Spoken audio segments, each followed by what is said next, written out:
Alrighty then. So this will be part two of many, many. This is going to be our second part of you want to learn music? Then here, I'll teach you. All right. So first point that I want to make with kind of this semi-advanced section is going to be fermata. These depend on length. These will vary the length of your note.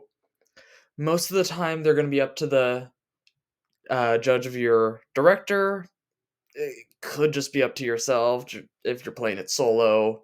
Add two extra notes there. But that's kind of what I want to talk about there with those. Those be dependent on yourself and director, whatever. Now, I remember if I talked about this, but one thing that I do want to talk about is going to be our key signatures. Key signatures, not going to go too in depth on naming conventions, not 100% on them, but we've got like an F sharp here, or down here, myself, over here, right here, is going to be B flat. This is trumpet based, changes dependent on instrument, whatever it may be.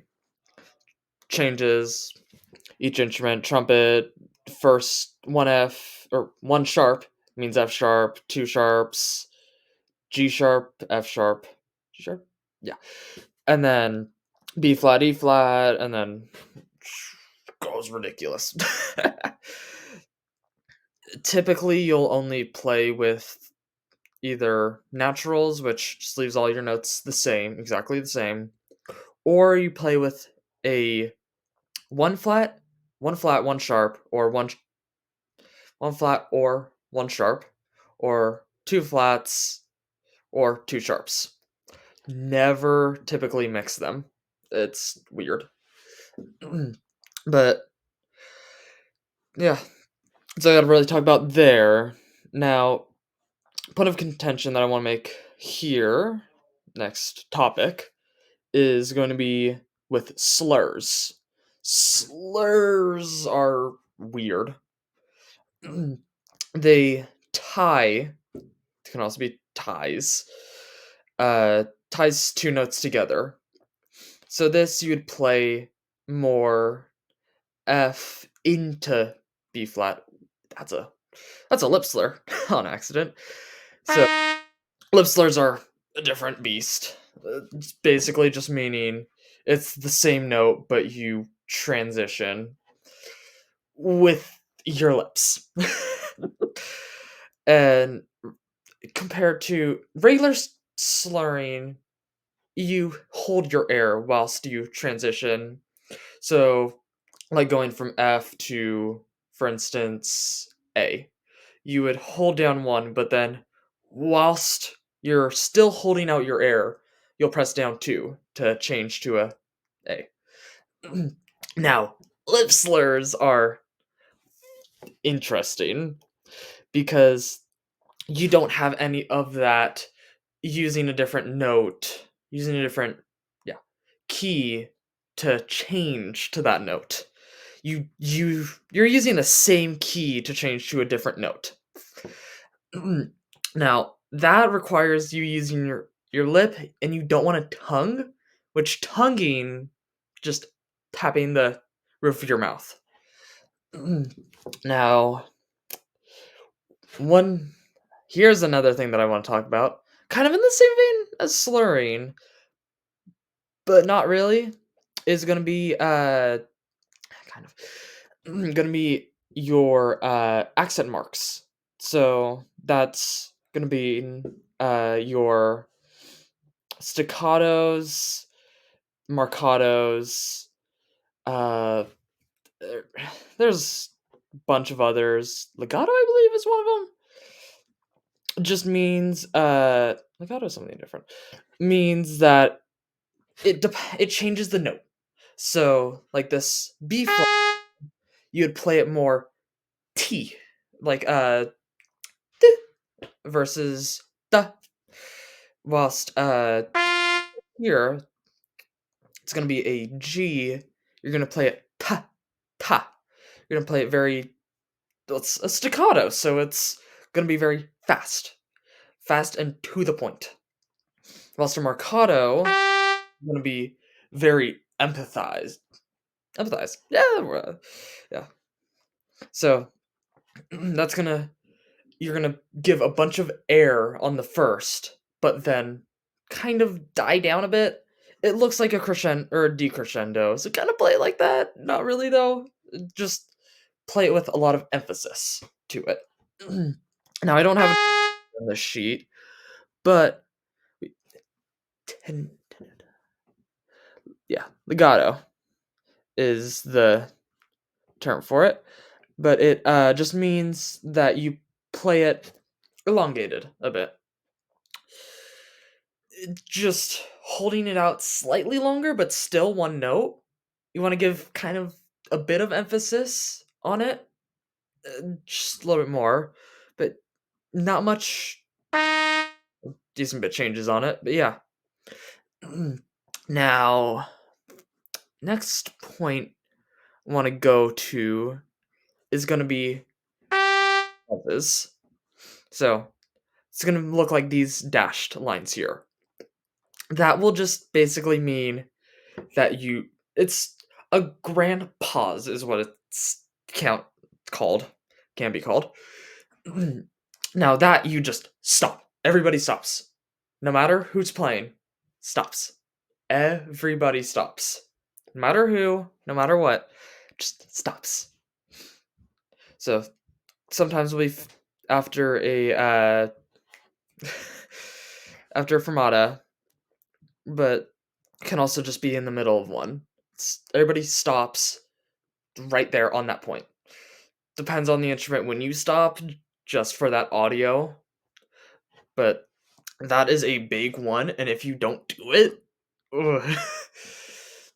Oh, that I did forget to talk about in the last one was breath marks.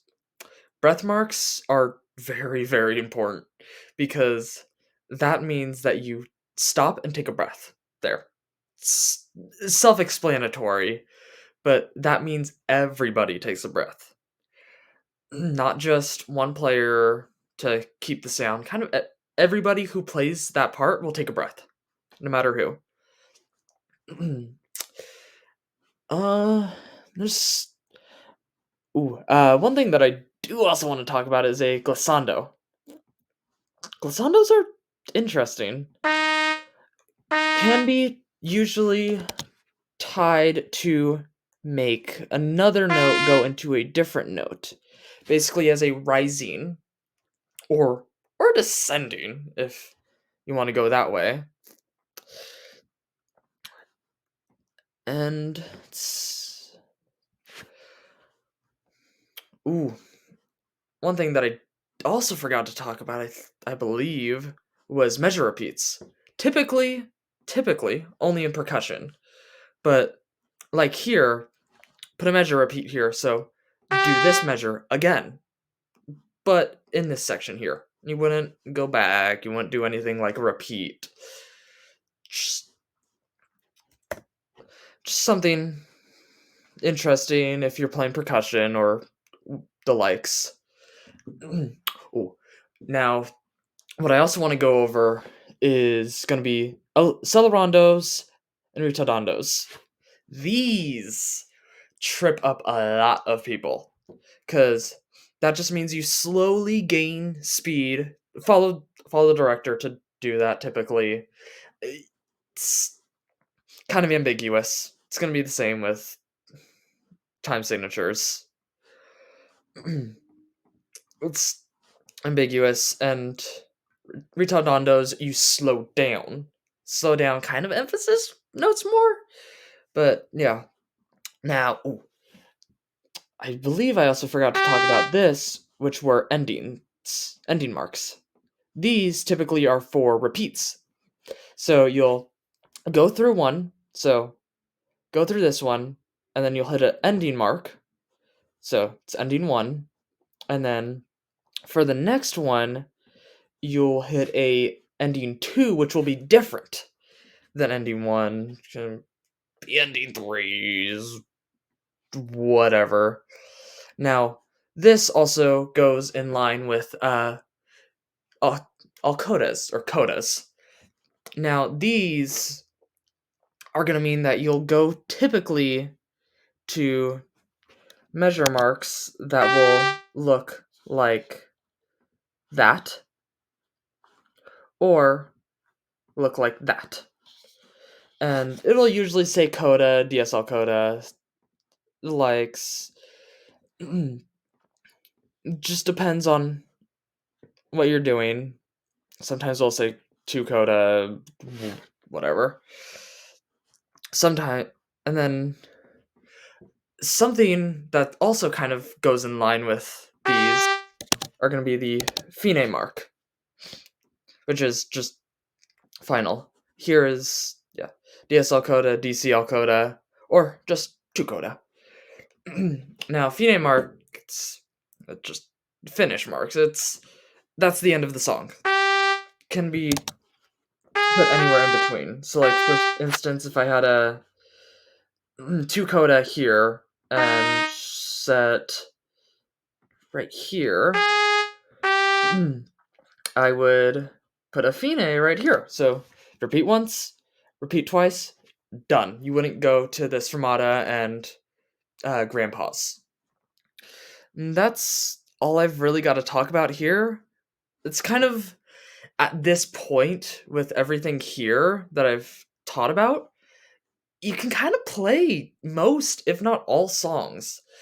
There's gonna be some weird things here and there, but that's a lot of it you'd have to just look up. It's at this point.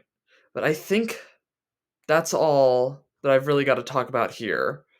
Now, if you want any questions or the like addressed, put it into the comments. Just ask, hey, what does this mean? Or something like that. But I think that's all for me. So have a good day, y'all.